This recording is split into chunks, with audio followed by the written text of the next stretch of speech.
how can we create more channels to broadcast peace discourse?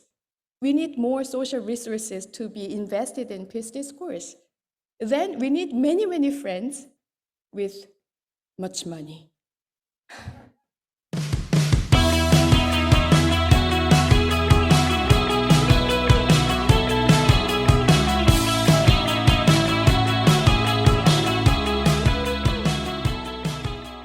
The next speaker is Ms. Ai Young Moon. She is a representative of pi스모모, and she will be speaking on peace education. You have the floor, madam.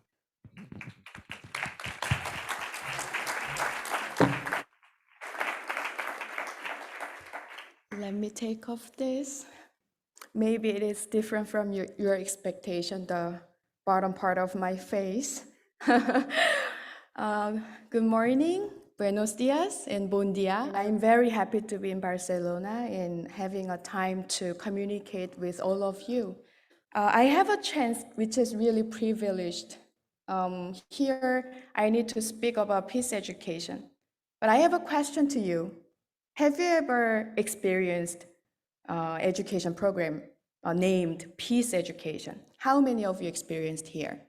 Okay, 1 person, 2, 3, 4, 5, 6, 7. Oh, it's a lot more. Now you're thinking, oh yeah, I had, right? But I think it's not like 70% or 90% of the audience here. I'm a peace education practitioner. I started an organization focusing on teacher training for peace education in Seoul, Korea, which is called 피스모모. And I have been focusing on teacher training so much and how to include peace into the topic of public education, into the national curriculum. And by doing so, gradually I got a question. The question was rising. If I put peace into the national curriculum, it is really working? What do you think? Somehow working, somehow not sure. So partly yes and partly worrisome. Currently, I have read a book. The title is The Survivor of the Friendliest. Have you ever heard about the book? You know, we are very keen to the concept of the survivor of the fittest, right? But this is about the friendliest. And I was thinking, the social psychologist, he wrote that book and he said, we try to teach good virtue to people through education, but sometimes it creates a side effect. You know, like if we educate people for peace, but it echoes around the like-minded people only, it never goes out of the bubble. Rather, it creates antagonizing the peace learning group by the opposition group. So I was thinking, okay, that also makes sense. Then what should we do? Have you ever heard about Paulo Freire? You love him? Yeah, me too. I saw the hand behind, like, you know, when Paulo Freire wrote the book, Pedagogy of the Oppressed, he mentioned we shouldn't teach people with the banking concept education, right? We need to have an experience of education that teach each other, educate each other, liberate each other, right? It's not one-way teaching. But I was thinking, how about peace education? Are we really liberating each other? Then I got stuck. I need to confess my desire that I want to teach people about peace. Hello, we need to build peace. Why are you investing in the war? Disarmament is the way. Hello, wake up. That's what I really want to do. So I had the desire and I realized I am educating people with banking concept education. So we had a like kind of, how do you say that in, you know, like theory. If we input peace, then the output will be peace. But the thing is that it's the belief of peace education because we are talking like if people can learn about peace and learn about war, then they can learn about peace as well. Half true? Half not sure. So I was invited here to speak about peace education, and I have been thinking, what should I tell? What should I share? And I was thinking that, don't we need to stop teach peace? How can we create more safer space to communicate each other, overcoming the prejudice? When you see me coming up to, the podium, what did you expect from me? What did you see from me? A short Asian girl? I arrived here on Wednesday and I walked around, and two guys passed by me and they said, Ching Cheng Chong. What is that, Ching Cheng Chong? In China, japonesa? So I said them, Corea del Sur. But the thing is, I don't care. But the thing is, we have the prejudice about each other and we are labeling each other. Let me share one story. I believe she's watching this right now. A few months ago, I was moderating a conference about peace and youth in Korea. And she shared her experience when she was a middle school student. It's 2011, October 17. The leader of North Korea, Jong-il Kim, has died. He had died and the news came out. So the teacher brought the news to the classroom. And you know what happened? 30-something classroom students, all of them started to give applause with joy, celebrating his death as if they had a consensus forehead. How is this possible? How can you give applause to someone's death? In Korea, North Korean peoples are demonized. It's a divided country, it's still divided. The war is not over. It's still ongoing for 70 years. It just stopped. But is it just a problem of the divided country like Korea? I don't think so. Yeah. I met a Taiwanese principal of middle school, and she shared the story. Her father was a doctor, and one day, a young person came to his hospital for the surgery. So he gave the surgery, and he said the boy was a communist. And then the little girl, the principal, she asked her father, "Oh, Dad, then his belly must be black, right?" She wasn't curious about the color of his belly, the color of his skin. She was sure it must be black. Demonization, inhumanization, it is happening everywhere, even now. And before the mass killing in global society, we always had the symptom of dehumanization and demonization of the other.